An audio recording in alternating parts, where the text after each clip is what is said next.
Good evening, gentlemen. I say gentlemen, even though I know the occasional lady joins in on my stream. It's been a while. I've been to jail and back again ever since the last cigar night, but I'm going to be back doing these weekly because I feel like my audience is growing. I feel like a lot of people are now getting accustomed to listening to me and the things I have to say.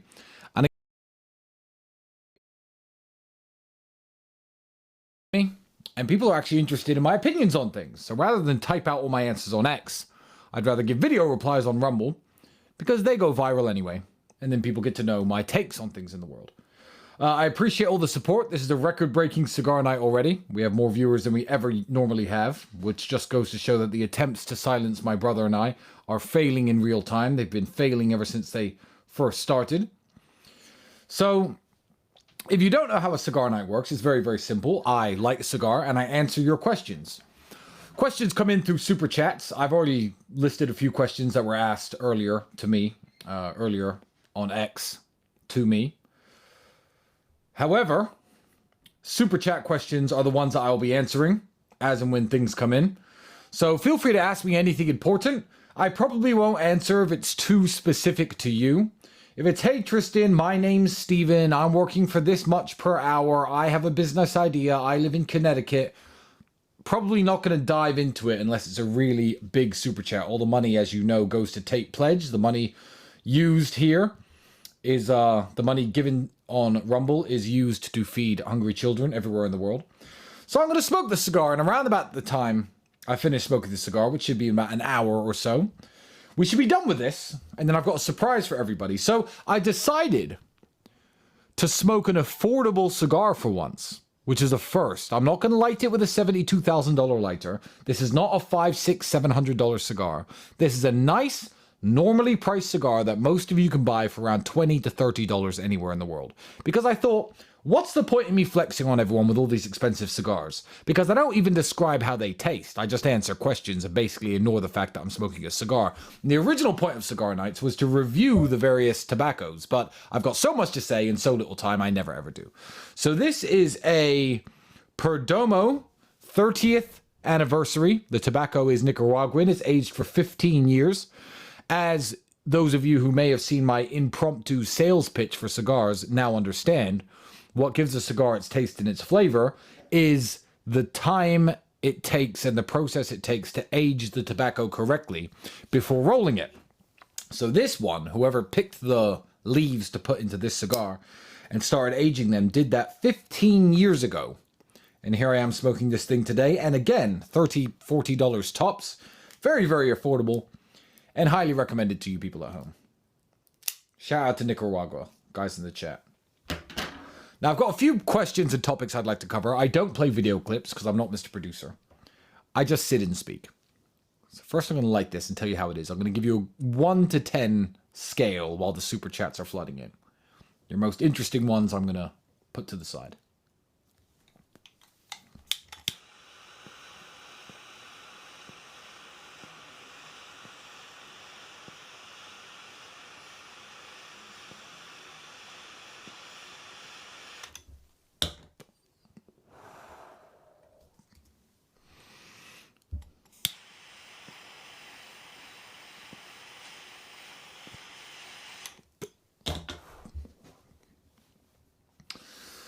Eight out of 10 so far. 8 out of 10. Scrolling through the questions now.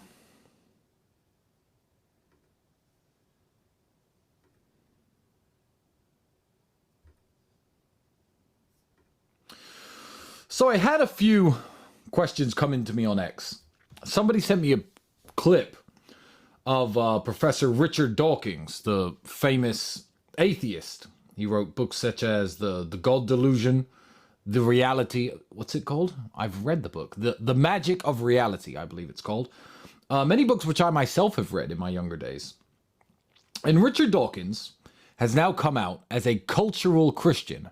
So, what that means is, if you haven't seen the clip, he doesn't believe in the God of the Bible. He doesn't believe that Jesus is our Lord and Savior. What he believes is that society, English society, as he is an Englishman, is a Christian society, and we shouldn't forget or neglect Christianity, whether or not he believes in it or not.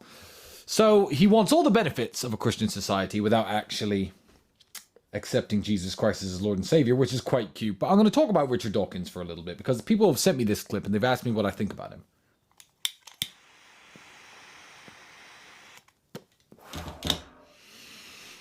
I feel like Richard has been left behind. I feel like the age of the intellectual atheist, when Richard Dawkins and Christopher Hitchens and Sam Harris and various people in the world were writing books and doing documentaries and speeches about why it's good to be an atheist, why the world will be a great place if everyone was an atheist, why we need to give up on religion. Belmar famously released a documentary called Religious. You see, I believe all of these men to be relatively intelligent and reasonable people. And the problem with intelligent and reasonable people is if you decide to be an atheist and you are intelligent and reasonable, what you do is you falsely project the idea to yourself that the entire world can be an atheist and be reasonable and moral and kind and loving and generous and neighborly. But that isn't the experience that we've seen. So religion has massively declined. Atheism is really blown up in the United States as well as European countries after all of these men wrote their books and did all their podcasts and all their TED Talks about why religion is bad, etc. And I feel like Richard Dawkins, unfortunately, has found himself left behind and isolated. As a reasonable man, I have no reason to believe he's a bad person. I have no reason to believe that he is evil. I have no reason to believe that he wants to kill children or castrate children. However, all of the other atheists do. He has led the charge into the 21st century with his banner of atheism, and he's turned around and looked at his army and realized, wow, I'm the bad team.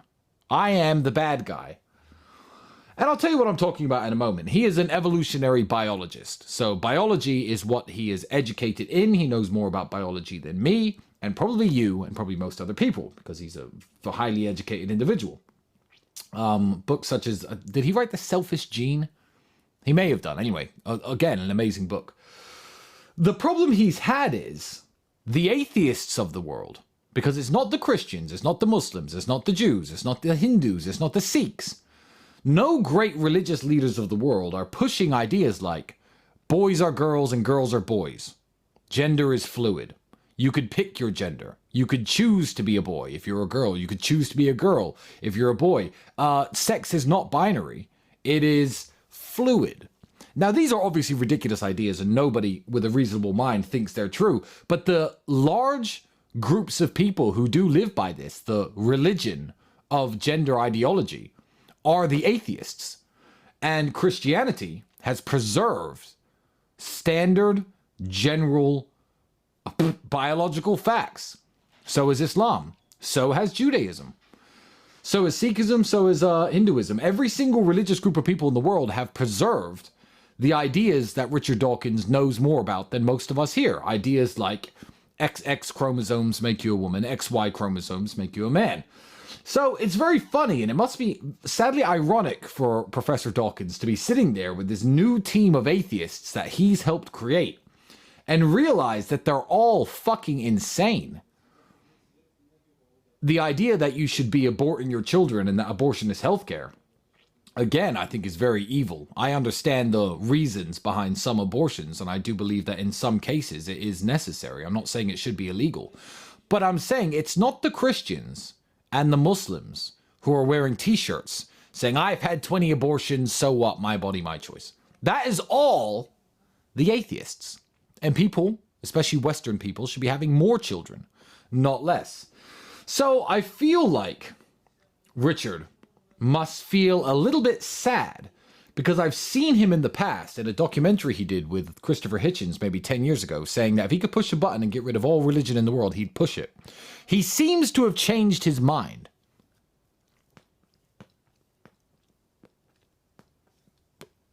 And what he's saying is, England is a Christian country.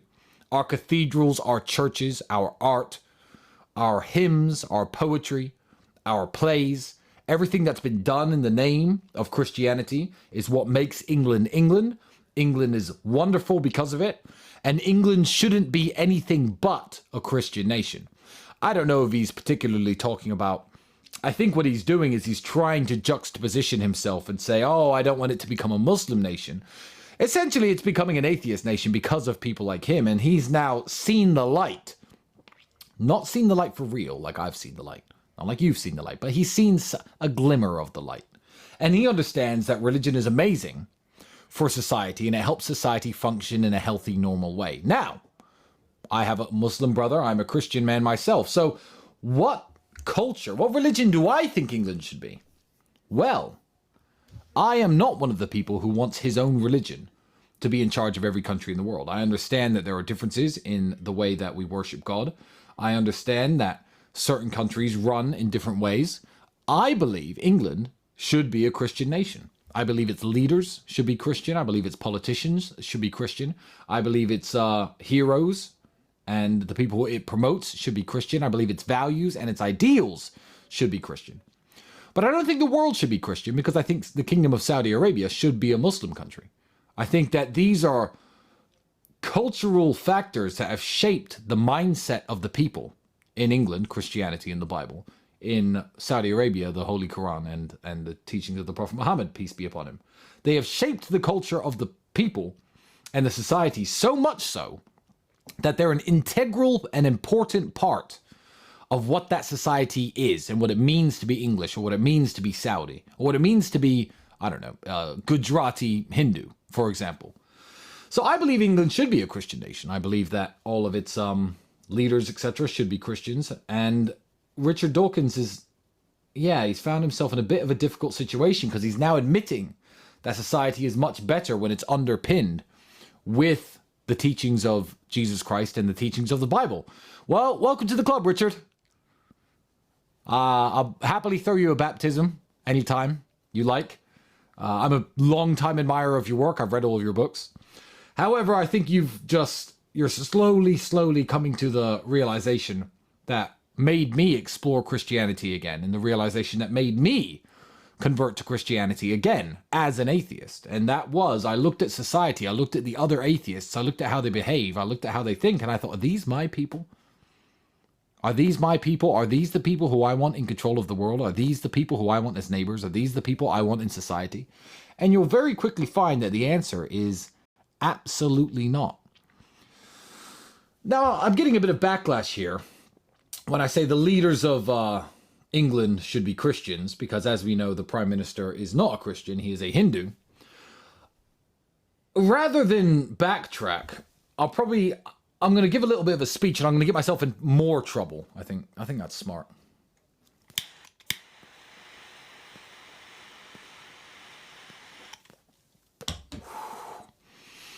I'm going to say something that not a lot of people are allowed to say. I'm a British man. I come from a multi-religious family. I am half black. I'm a quarter Irish, and no, Ireland is not England, and Ireland is not the UK. So I'm a mix of everything, and I'm going to come out and say it because a lot of people aren't allowed to say this without being called racist. But I believe the leaders of the United Kingdom not only should be Christians, I believe that they should be white. Why do I believe that they should be white? I don't necessarily think that a white person is any better qualified than a black person, or any better qualified than a person of Asian descent or Indian descent to be the leader of the United Kingdom. But I believe that white people deserve it more. And I believe they deserve it because of their historical ties to the place and their historical ties to the past. So let's forget England for a second, because when I talk specifically about England, people call me a racist. If I were to say Japan, I believe that the samurai who fought in all of the great wars for the shogunate back when Oda Nobunaga and his boys were fighting to try and gain supremacy of the country, and all the sacrifices that were made in their wars with the Portuguese and their, and the fights they had in World War II against the West. I believe that all the brave men of Japan did all of these things. And they did this so they could pass their country onto their children. They did it so they could pass their country onto their children. And England is no different. The story of the United Kingdom doesn't begin in the 1940s and 50s when immigration showed up. England was established and built before that. No diversity did not build Britain. The story of England goes back, arguably, as recent as 1066, as far back as, I guess, the 5th century when the Romans left. But all of the wonderful and beautiful things that English men have done, standing up against French knights on the Battle of Agincourt, charging the fields at the Somme, writing the Magna Carta. Everything these English people did was so that they could defend their country and pass their country onto their children. Now, I do have one English grandparent. These people are my ancestors a bit. However, the soldiers who fought in World War II, the soldiers who fought in World War I, the members of Horatio Nelson's great navy when they defeated the Spanish-French fleet at Trafalgar, these people did these amazing things to pass their country onto their children. So no, I don't believe that an Indian man's child or grandchild should be in control of the UK. Or an African man's child or grandchild should be in charge of the UK. I am only 1/4 native British. I don't think I should be the Prime Minister. My ancestors were slaves taken from Western Africa to the United States. A lot of my ancestors were Irish, who were massive opponents of the British and hated the British. I don't believe that I have enough skin in the game to be qualified to be leader of the United Kingdom. So when I say that the leaders of England should be white and the leaders of England should be Christian, I feel like there's nothing wrong with saying that. Now, will I get attacked for it? Maybe. But their ancestors didn't help write the great British story, at least nowhere near to the extent as the white Englishman. And again, I could say this about any country. And when I say it about other countries, no one calls me crazy. If I were to say Thailand should be run by Thai people who are ethnically Thai, who speak the Thai language, who are Buddhists like the Thai, no one's going to call me a racist. If I were to say that I think Mexico should be run by Mexicans and the descendants of the conquistadors and the Aztecs, when they all mixed together, those people helped build that nation, and the president should be Mexican and he should speak Spanish, and everyone in the parliament should be Mexican and he should speak Spanish. No one's going to call me names when I talk about Mexico or any other country, Argentina, El Salvador. But when I say it about England, suddenly I'm racist. But I mean it. And if you don't like what I say, don't watch my fucking show. And yes, that disqualifies me from being Prime Minister of the UK. I would happily vote for that and disqualify myself. Speaking of the United Kingdom and things that have gone wrong, we're going to talk about Scotland's new hate speech laws.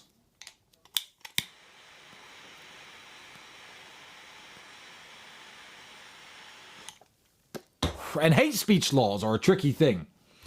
And they're a slippery slope. Now, to give you guys a little context on my opinions on hate speech laws, I'm going to rewind the clock about 12 years. And 12 years ago, New York City decided to try to ban a word. They tried to make a certain word illegal. And that word was the N-word. The N-word with the hard R. I don't like to say it. Technically, I'm allowed to say it. But why say it? It's offensive to a lot of my beautiful black listeners, so I'm not going to. But New York City tried to make the N-word illegal, essentially. And a lot of people wanted it to be made illegal. Obviously, it violates America's First Amendment of free speech. But I actually said I do not want it to be illegal. I would hate for the N-word to be illegal. Now, that's not just so I can laugh and joke with my friends and my friends can use it in our stupid little friendship group. The reason I don't want the N-word to be illegal anywhere in the world is because the state of the world 12 years ago was relatively sane. The left hadn't gone too far left. Social justice warriors didn't have their swords out yet. So making the N-word illegal, what's the harm? I'll tell you what the harm would have been. The harm would have been not that you can't say the N-word, but you've officially given the government the ability to ban words and make words illegal and police your speech and send you to jail for the words that come out of your mouth. Now, if you want to come up to me and call my dad an N-word to my face, I'll deal with you. What I won't do is call the police, hey, he said an illegal word, I think he should be arrested. I think you're fully within your rights to say that word, and if you want to go up to my group of friends, a lot of them are black, and say the N-word, if you're brave enough, feel free. You should be allowed to do that. Because once you give the government the ability to choose which words are legal and which words are not legal, think about how far the world has changed in these 12 years. Luckily, that got thrown out. The N-word isn't illegal anywhere in the United States, but let's pretend they still had this power. Okay, 12 years ago, we made the N-word illegal. We still have the power. New York is insane. It's run by insane leftist liberals. Just look what they're doing to Trump in New York. He built the skyline. They're trying to fine him $500 million for nothing. Now, if they had the power now that was given to them 12 years ago to make words illegal, what words would they make illegal? Biological male? Biological female? Cisgender? Pedophile? That's a sexual orientation. You're not allowed to say that. That's too mean. You see where I'm going with this? No words should ever be made illegal. And what Scotland has done is really, really passed, I think, perhaps the worst piece of British legislation in my lifetime. Because what they've done is they've said, if speech is hateful, it's illegal. Well, what does hateful mean? Who defines what hateful means? The police? The left-wing liberal police who dance around in gay pride flags all day? So when J.K. Rowling says men are women, men are men and women are women, is that hateful? Can she now be arrested? I believe she lives in Scotland. J.K. Rowling's actually using my line. Take me to jail. That's my line. J.K., you're allowed to have it. I know you and my brother had some arguments about depression and mental health about 5 or 6 years ago, but what you're doing in terms of standing up to this horrible attack on free speech, I've got to admire you for it, and you are willing to go to jail to state biological facts. So what they're doing in Scotland is extremely dangerous, because if you think of how crazy the world's got in the last 12 years, what happens in 12 more? God knows. I identify as a child as calling me an adult hateful. I identify as a dog as calling me a human hateful. Is stating biological facts going to become hateful? Are people going to end up in jail for saying that men are men and women are women? I don't know. But I'm glad prominent people like J.K. Rowling are leading the charge against this, and that's why I thought I need to speak out against it as well. Because it is fundamentally wrong and inherently evil to be policing anybody's speech in any way. Obviously, threats, incitement to violence, I'm going to kill you, we should murder these type of people. Obviously, I understand why those threats, not the speech itself, can be crimes, because what you're doing is, you know, you're opening the door to actual physical violence on somebody. But it is not hateful to state biological fact. And credit to JK for standing up to that. Boycott Starbucks. Boycott McDonald's. Boycott Coca-Cola. Are you making a difference? Well, my very good friend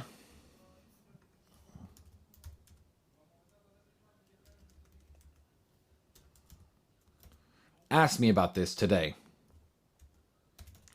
I was asked if I believe that the boycotts against companies that allegedly pay taxes to the Israeli state are going to do anything to halt the genocide that they're committing. And I said no. I said, buy your coffee at Starbucks, drink a Coca-Cola, it doesn't make a difference. And I'm going to explain why, and I'm going to explain what should be done.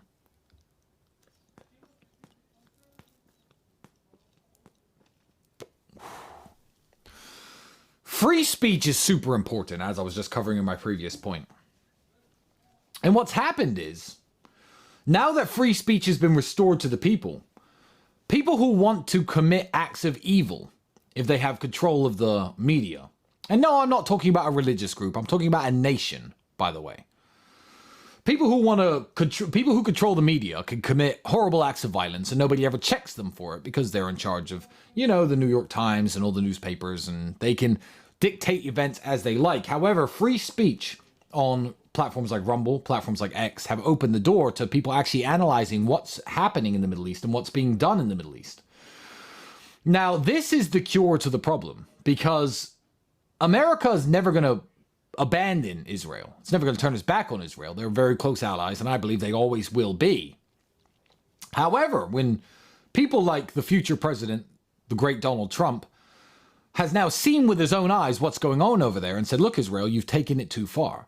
When very, very prominent podcasters, people like, Candace Owens, Joe Rogan, people like Alex Jones, people who otherwise, do like Israel, don't necessarily dislike the country, are now calling out this genocide for what it is.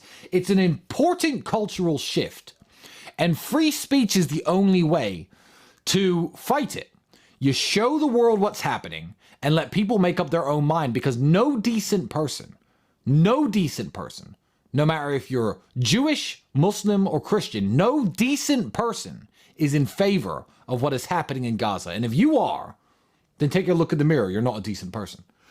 So do I think the boycotts work? No. And I'm going to explain why boycotting is completely pointless. Talk about the issue. Share the horrible videos, sadly, that people tag you in.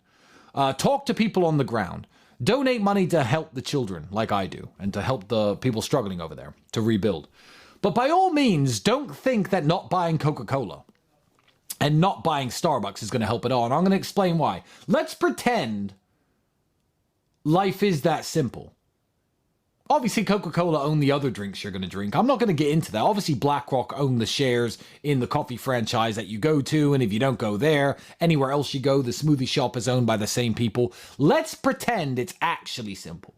Let's pretend Coca-Cola is one drink, and it's a company that pays $1 million a day in taxes to the Israeli government. Let's pretend Starbucks is a coffee shop that's registered in Israel as a company, and it pays $1 million every single day to the Israeli government. Let's pretend it's black and white simple, okay?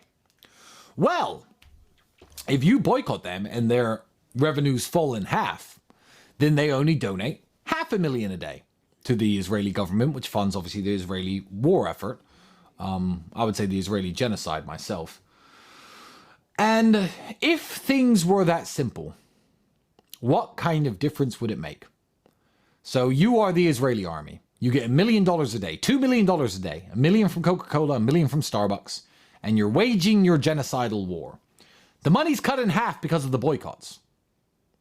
Okay, what do you do next?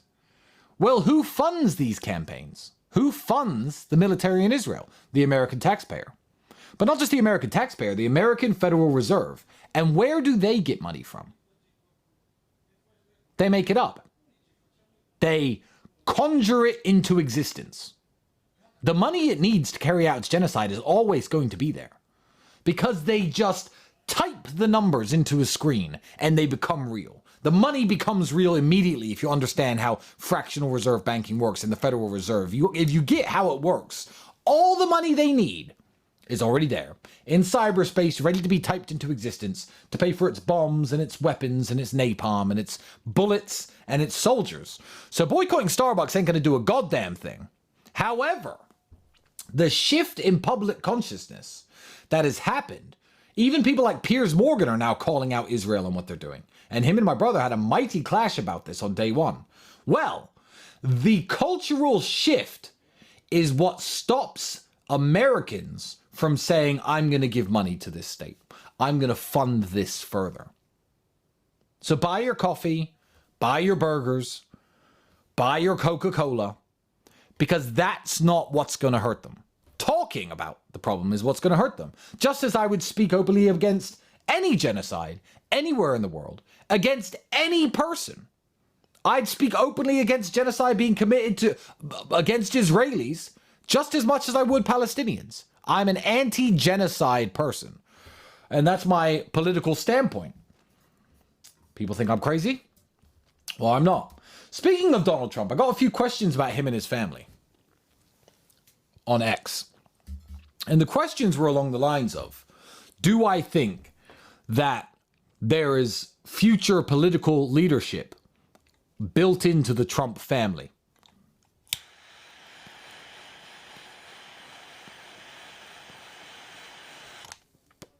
And this all came after a post I made. Barron Trump's 18th birthday was a week and a half ago. Happy birthday, young man. And what happened was, some left-wing insane journalist made some very strange comment saying, Barron Trump's now 18, he's fair game. I don't know what he meant by that. And I don't think I want to know what he meant by that. However, what I would say is, yes, he is fair game. He's fair game, as in he's 18 years old. So it's fair game to put him in his father's administration, give him a job in politics, let him learn, let him grow, and position him for a future presidential run in 30 years' time. Yes, he's fair game in that way. And good. And I guess the question is, do I believe there is potential president material within the Trump family? Can they become a great political dynasty like the Kennedys were, for example? And my answer to that is an overwhelming yes. When Donald Trump wins, and I hope he does, this will be his last term as president. Obviously, you can only run 2 terms, and Donald Trump deserves to retire. He's getting old. He deserves to retire and enjoy the rest of his life in peace. So who do you hand over the reins to then? A few people know this, but not everybody does. I met Trump's son, Donald Trump Jr., about 6 years ago, before anyone really knew who I was. My brother and I were just medium-sized Twitter accounts, but a conversation was had where it was, if you're ever in New York, let me know. And we sat in Trump Tower and spoke about the state of the world with him for about an hour or two. Now, I changed my mind completely on one thing back then. I used to believe that the children of billionaires and the children of multimillionaires wouldn't be, what's the word, in touch with the common man, wouldn't understand the problems of the real world, wouldn't be as hardworking or as ambitious as a self-made person like their fathers or their grandfathers were. And I was completely wrong. I met Donald Trump Jr., and he was one of the most impressive people I have ever met. He'd been up since 6 o'clock that morning working already. We're sitting in his office. He knew everything about every topic. Topics that wouldn't even necessarily affect a man of his net worth. At the time, I believe his father was the sitting president, and he was running Trump Enterprises. He had the time to sit and talk to myself and my brother, and I thought, wow, what an incredibly sharp, incredibly smart man this is. So, obviously, Barron Trump, any political dreams he has are in the far future, probably. He's very young. He has a lot to learn and a lot to do. But from what I know of Don Jr., if his brothers are anything like him, yeah, we have future presidents in the Trump family already. And I think that's what we need, because the Trump family can't be bought with money. And that's one of the reasons why they hate Donald, the big Donald, so much. I believe what he's doing in terms of his political goals, how great the country became during his 4 years in presidency, it's been ruined now. I think that he can really make America great again, but he needs someone to tag in when this is all over. And I wish the Trump family the best of luck. There definitely is leadership in the Trump family. Future American presidents, no doubt. And I really hope so. I would really love, I'd be very comfortable and very happy to see these people in charge of the country over many terms, through many different men throughout my lifetime. Okay, I'm going to scroll through the super chats now as I smoke, because I have many.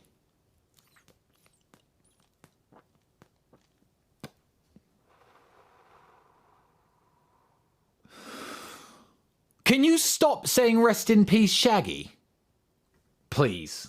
I don't know why you're paying money to type rest in peace, Shaggy to me. Yes. Yes. Rory bought a goat. Yes, he bought the goat to my house. Yes, I killed and ate the goat. I don't know what he expected me to do. I don't really know what he thought was going to happen.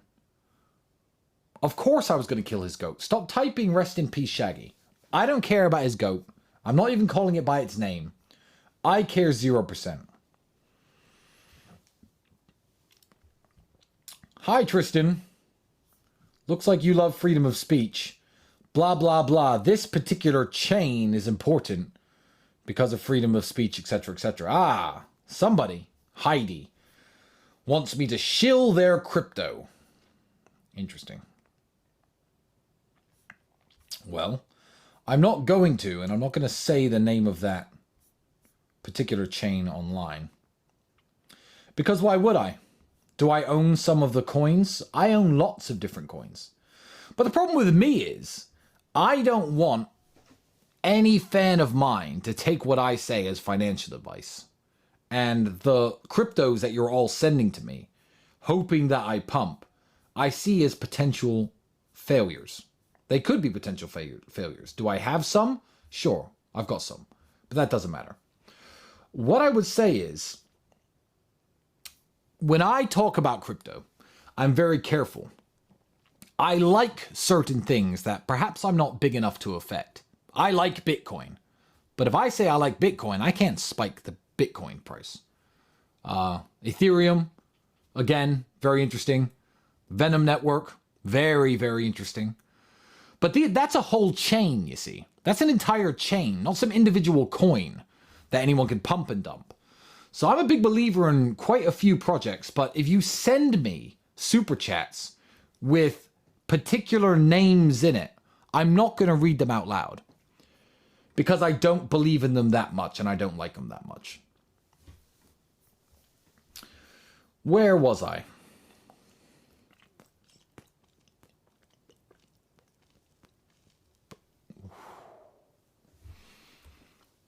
There are some things we should never stop talking about. I'm getting a lot of questions about him, so I'm very going to quickly say, Julian Assange should not be in prison. He's committed no crime. When I joked about the British government trying to use Romania and their preventative detention laws to throw me in jail indefinitely until there's a trial or there isn't a trial, I thought that was a very cruel trick by the English because they don't have preventative detention. They don't just lock people up for no reason. And they're trying to get the Romanians to do it with some of their own citizens, which I thought was very sad. The UK certainly has betrayed me. What I meant was, England doesn't throw people in jail for no reason and leave them to rot without trial, unless your name is Julian Assange. That's what I meant. And yes, I follow his wife. I follow the campaign to free him. I think it's important that people don't forget his name. I remember when he was first arrested. I'm a lot older than some of you. But essentially he was exposing war crimes committed by the United States military. Not that the United States military is all bad or that it's full of bad people, but there were crimes being committed.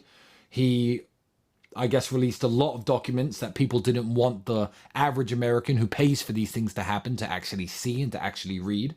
And he was accused of rape by some anonymous woman or touching her inappropriately, and he was put in jail, and then he was hiding in the Ecuadorian embassy in London for years, and now he's in jail still. Who's that girl? Who did he touch? No one knows. You know, what's the evidence? No one knows. America wanted to extradite him for treason, even though he's not an American citizen. The Australians really should do something about it and take their boy home. I believe he's Australian, isn't he? Australian or South African. Whatever country he's from, take the bloody guy home and fucking let him go. So yeah, don't stop talking about Julian Assange. Jesus, how much trouble do I want to get in? Hi, Tristan. I know your thoughts towards black actors playing James Bond. Have you seen the new Romeo and Juliet couple?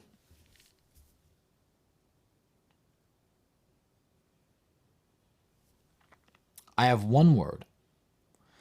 And that word, the word that I'm going to hide behind, so you don't call me names like racist or misogynistic, is authenticity.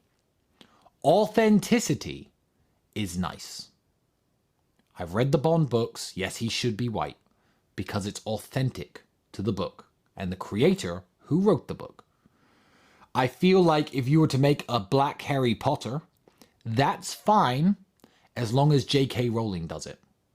It's her character, it's her book. She's allowed to make a black Harry Potter.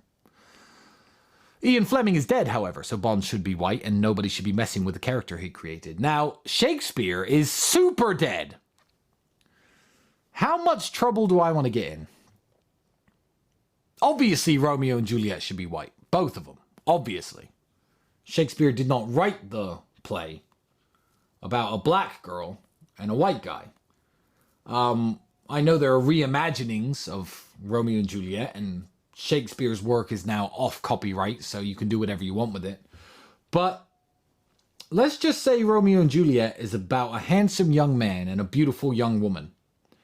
This woman not only does not match the description of Juliet racially, she doesn't match the description of Juliet at all.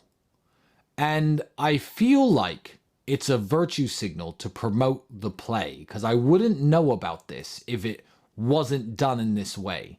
So I feel like it's a way of getting people talking.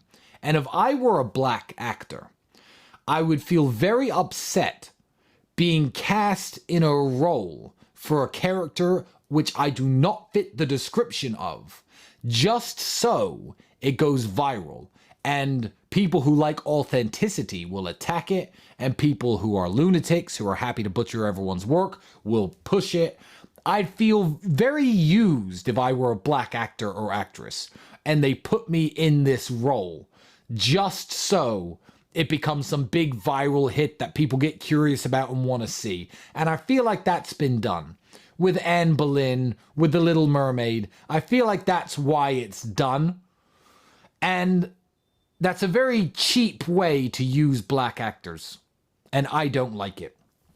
So no, I think they should replace the Juliet with a white actress. But of course they won't, because now everyone will go insane. You can't do that now. Very much so.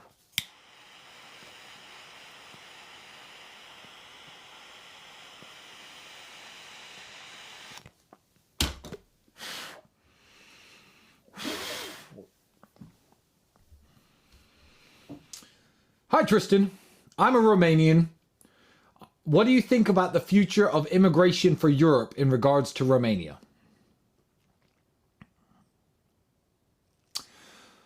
I feel I can speak about countries as a block. Poland, Romania, Hungary. Let's take those three, for example. I feel the EU is going to have a very tricky time selling immigration to us in the Balkans and in Eastern Europe. And I'll tell you why. I don't believe that the overuse of immigration and the excessive flooding of countries like Germany and England and France can happen here, because I feel that people won't stand for it. A lot of these people are bringing crime. A lot of these people are bringing diseases and violence. Whatever religion they are and whatever country they're from, many of them, most of them, and from the sub-Saharan African countries, are uneducated. They don't go to school. They don't know how to properly behave and interact with members of the opposite sex. And I feel like countries like Sweden, England, Germany, France have really shot themselves in the foot by trying immigration again. I think immigration worked when people from the former British Empire were coming. The Indians, the Jamaicans, they aspired to British values. They wanted to be British. Their teachers were British. They spoke the language. They had a special place in their heart for the royal family, for London, which was their capital when they were growing up. And they showed up and everything was fine. They became lawyers. They became doctors. They became shopkeepers. They became businessmen. No, the people who are coming across in rubber dinghies now are not doctors. They're not scholars. They're not rocket scientists. They're not going to be the backbone of Britain. These men coming across in rubber dinghies are very dangerous. And how do I feel it's going to affect Romania? So I, as a man who's lived in Eastern Europe for the last 10 years, have seen the changes. I've seen it. Seeing a black person or a brown person of any type in Romania 8 years ago was exceptionally rare, and now it's becoming relatively commonplace. You know, in France, the Frenchmen have lost their backbone ever since 1815. If anyone knows that date, type it in the chat. Since 1815, a lot of Frenchmen have lost their spine and lost their backbone. Germans lost their backbone in 1945. And I think what's happened in countries like France is it was very easy to psyop the people. It was very easy to say to the white Frenchman who is French, don't worry, this guy from the Ivory Coast Republic, he's French too. Part of our empire, speaks the French language, likes France, he's French too. I'm not even saying that he's wrong.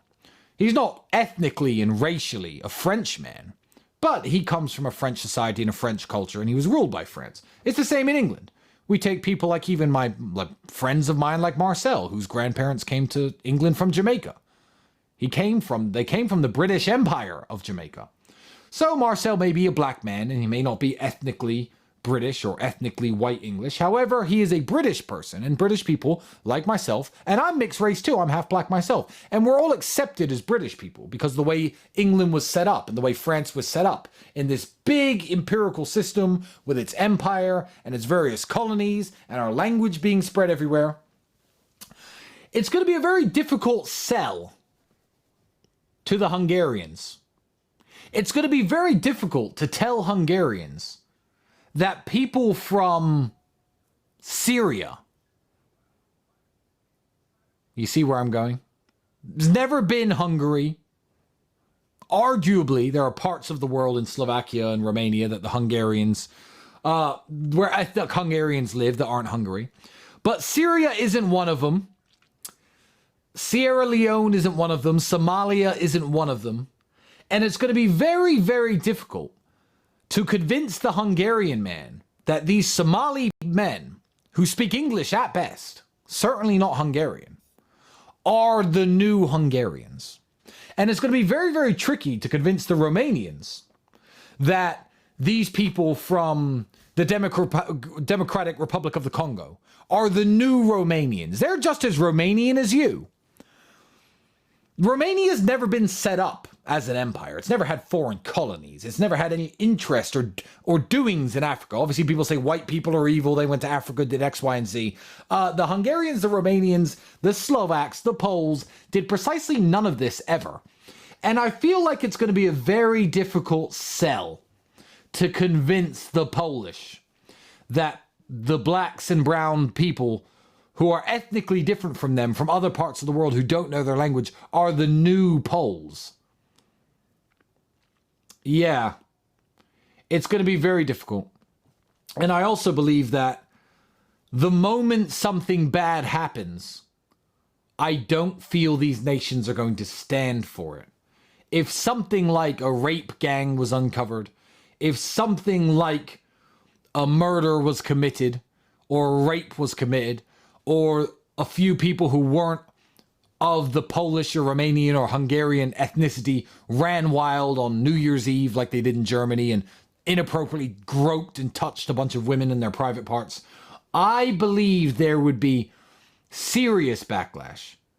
I mean serious violent backlash. And I don't necessarily believe that the authorities will care that much. They may well look the other way. It's going to be a very tricky situation. My advice is very simple. Immigration can work as long as the people coming to the country have a healthy respect for the country. So what I would say is, if you are a migrant moving to any country, Romania, Hungary, Poland, any of these countries in particular, move there with good intentions. Don't break any laws. Don't commit crimes and be a good person. That's what I did. I found myself in jail anyway. But I think all migrants should respect the country that they move to 100%, just as I respect the countries that I'm a guest in 100%. So we're going to find out very soon what I think of immigration in Romania. I just hope no one does anything stupid here. I hope no one here does anything bad. I mean, I'm a foreigner and I'm accused of crimes here in Romania, but luckily, the Romanians see me as one of their own because I've been here a very long time. And luckily, the Romanians know that certain people within certain authorities are happy to set you up and steal all your money if you're an influential person. So I'm seen as more Romanian than ever now. You know, the Romanians used to say to me, oh, don't drive cars that are too expensive and don't show off too much. Here there are some people who could attack you and take your stuff and make problems for you. I was like, bro, I'm not Romanian. It's not going to happen to me. I'm fine. And now that they've attacked me in this way, I feel more Romanian than ever. So, yeah, respect the laws of the country that you're moving to. Do we have any more good questions? Thank you for the phrase close but no cigar and where it originated from. I already knew that because I know almost everything.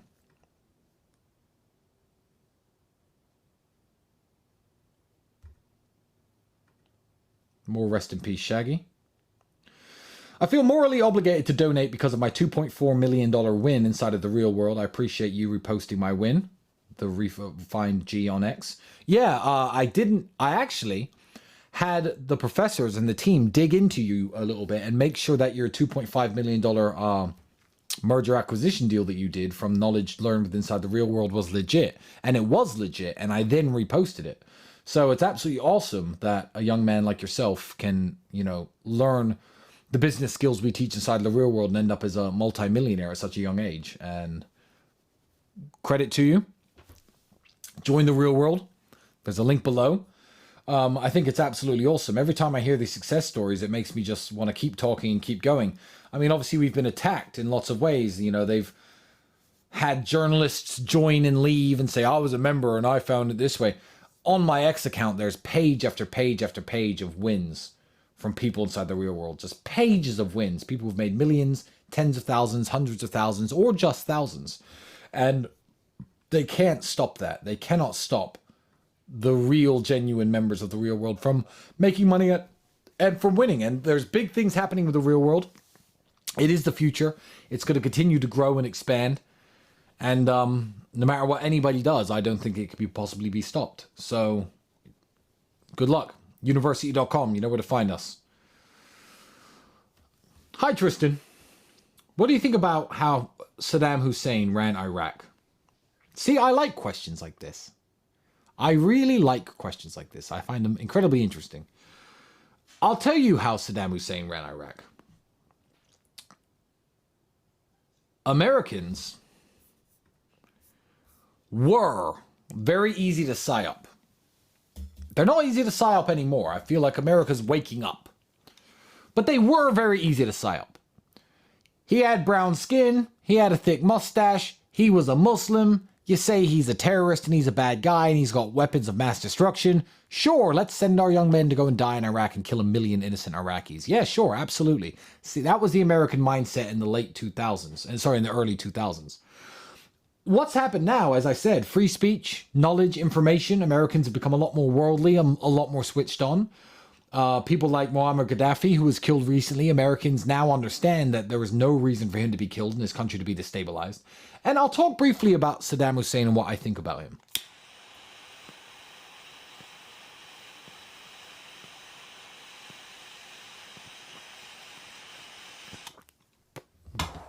Did Saddam Hussein do some evil shit? Yes.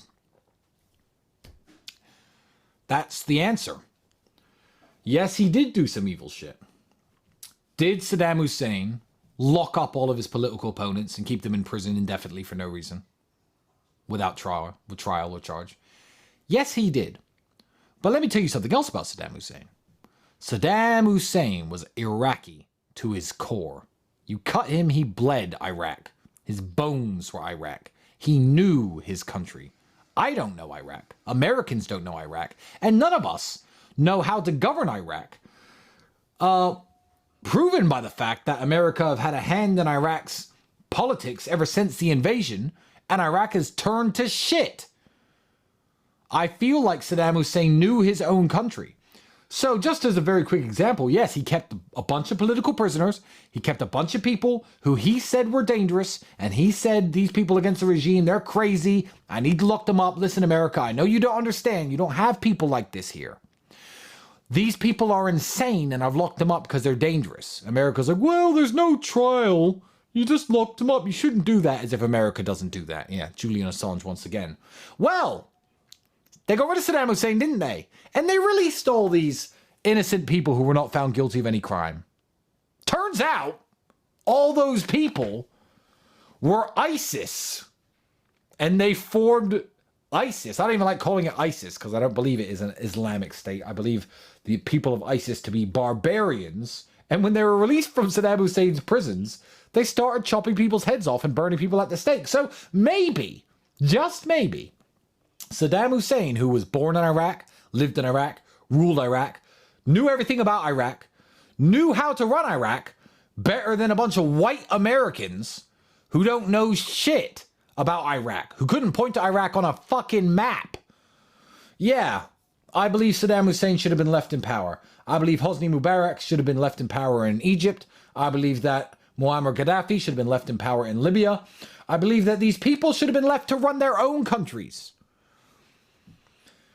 Because they understand their country better than people in the West. The West can't comprehend the mind of the Talibani Afghan. They can't comprehend the mind of the Iraqi man, the ISIS militant.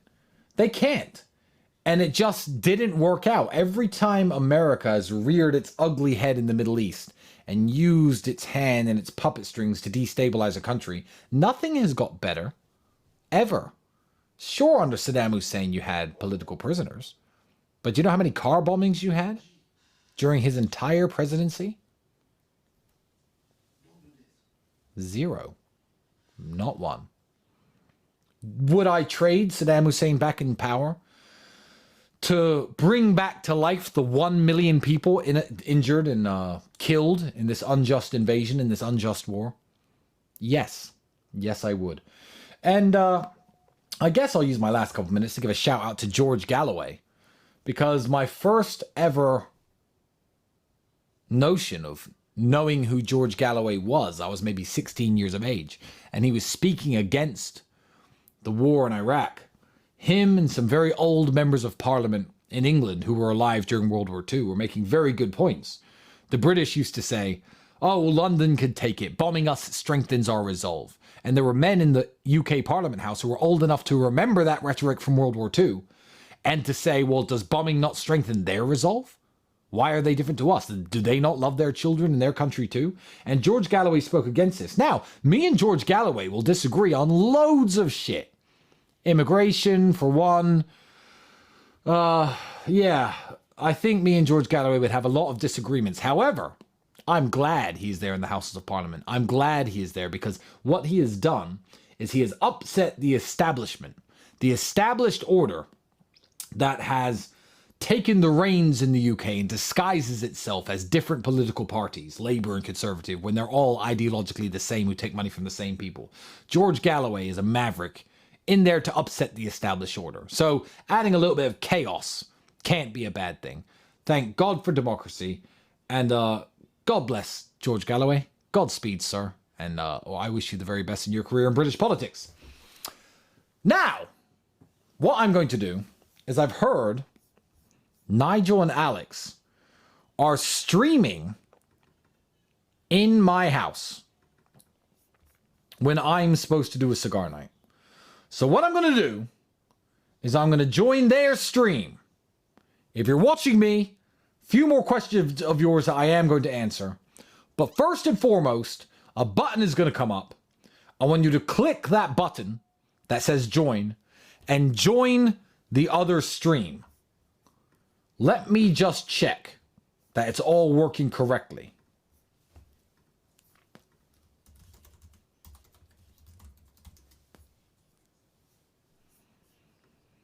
A button should appear telling you to join another stream. I'm going to move over there and you can listen to me finish my cigar and continue talking on there.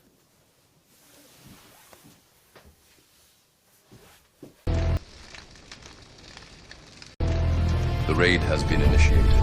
Click the join button in the live chat to continue this broadcast.